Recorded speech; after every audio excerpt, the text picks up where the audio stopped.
taught in school. Yeah, what page? Oh, the one about time. I remember where it is. Okay. I use this illustration on them a lot. 59, or I think it's earlier in the book. Page 9. Okay. Yeah, about time. Okay, page 9. The universe is not billions of years old. Let's look at this little formula. Frog plus magic spell equals prince. That's obviously a fairy tale, right? But in the textbooks used in the universities of America, they teach the frog plus time equals a prince. Think about it. Isn't that really what it boils down to? There's a word you got to memorize. Put this one down for a quiz question, Heidi. The word farm is the acrostic. F-A-R-M are the first letters. For F is for fish. A is for amphibian. They say that evolved next. A-M-P-H-I-ibian, amphibian. And then F-A-R is for reptile. And then M for mammal.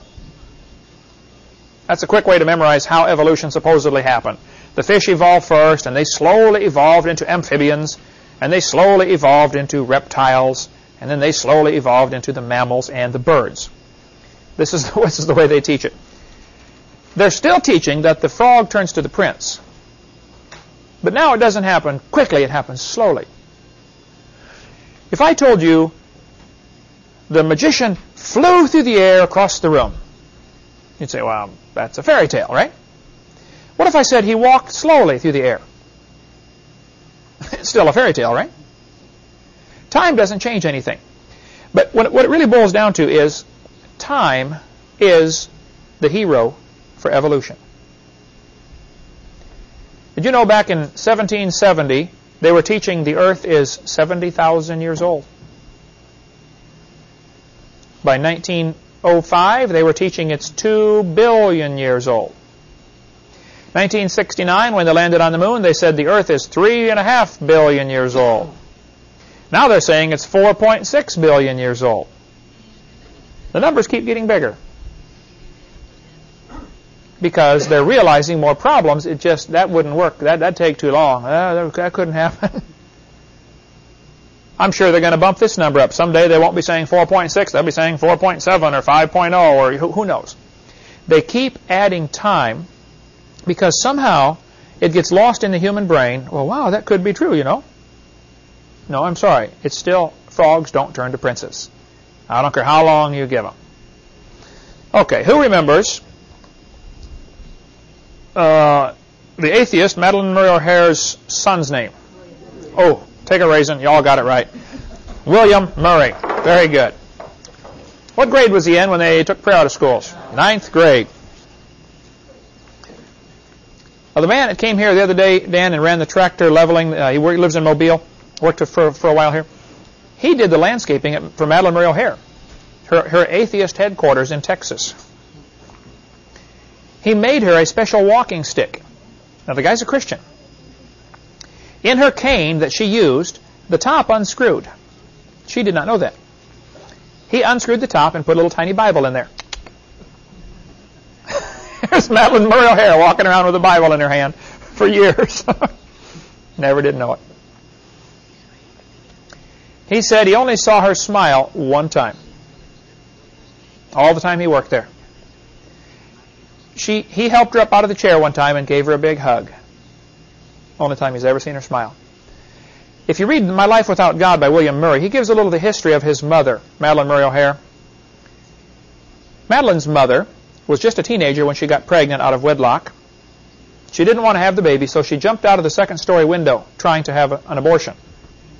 Landed flat on her stomach, I believe. Bam! Right on the baby. Madeleine was born anyway. They said when she was born, the embryonic sac around her was black. The doctor had never seen that before. She was unloved, unwanted from way before she was born. Grew up thinking, nobody loves me, and she was the leader of the atheist organization for years. Everybody needs to know somebody loves you. I don't know the details of the story, and I can't verify that it's true, but I heard from reliable sources that there was a young boy in Germany that went to Sunday school. He was a very poor boy, had no shoes, raggedy clothes, and decided to go to Sunday school one day. One of the deacons met him at the door and said, "Son, you can't come to God's house dressed like that. Go home and get some good clothes, and then you can come back to church." Well, of course, it broke the little boy's heart. He's just trying to go to Sunday school, and he didn't have good clothes. Some deacon turned him away at the door, refused to let him come. That boy grew up and became, I believe, Adolf Eichmann, Hitler's right-hand man. You just never know who you're going to influence when they're a child. You just never know. Somebody should have reached Madalyn Murray O'Hair. Somebody should have reached Bill Clinton when he was a kid. Somebody should have. Who knows how many people were passing up? How many kids right now, how many kids today in Pensacola were taught evolution? Thousands of them, right? Who's going to teach them the truth? See, this is our job. One of our jobs is to go into all the world. And a lot of Christians right there, they miss the first part of the Great Commission. Jesus didn't say, build a big building and wait till the world comes to you. That's what most churches are doing, aren't they? Hey, we're here, come to us. They're not going to come to you.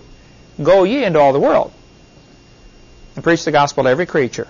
And then teach them to observe all things whatsoever I've commanded you. We need to get out. And the average Christian, after they've been saved 4 or 5 years going to church, they don't have any more lost friends. How many just plain old heathen do you know? Most people, when they first get saved, they're real zealous, and they're the best ones to bring new converts in. But after they've been saved a few years, they don't have any lost friends anymore. We've lost contact with the world, folks, and that's tragic. I don't mean you need to have all heathen friends and hang around with the heathen all the time, but we need to have some lost friends that we're trying to influence. Who are you trying to influence for God right now? You ought to be working on somebody. You ought to have some short terms you can reach and some long term. It may take you 30 years to reach them. But they ought to know, that guy's my friend. I can go to him if I have trouble. We've lost contact with the world. The textbooks, though, teach that the frog slowly turns to the prince over billions and billions of years, and it just doesn't happen. I don't know how to get them to see how silly it is, but, folks, it is silly. It's crazy. It doesn't happen. The textbook's magic ingredient, though, to make this change happen is billions of years. All through the books you see phrases like billions of years ago. This is a 4th grade textbook. Millions of years ago, blah, blah, blah. Something happened. Now, Hitler said, if you tell a lie long enough and loud enough and often enough, the people will believe it. How many times is it, by the time a student goes through 12 years of school, here in the Bible Belt, Florida, how many times will he have heard the phrase millions of years ago? Between textbooks, TV, museum tours. You think several hundred times he's heard that? Probably several thousand times, right?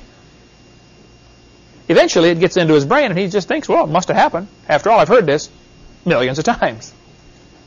It's propaganda. That's the way it works. I teach the students what you need to do. If somebody says, millions of years ago, just simply ask them the question, were you there? They'll say, well, no, of course I wasn't there. See, the word science, this will be on the quiz, science comes from the word, it literally means to know. That's the simplest definition. Science means knowledge. That would be good enough, or to know. A more expanded definition is knowledge gained by observation or experimentation. Now, please tell me, is it possible to know that the earth is billions of years old? Can you observe that? No.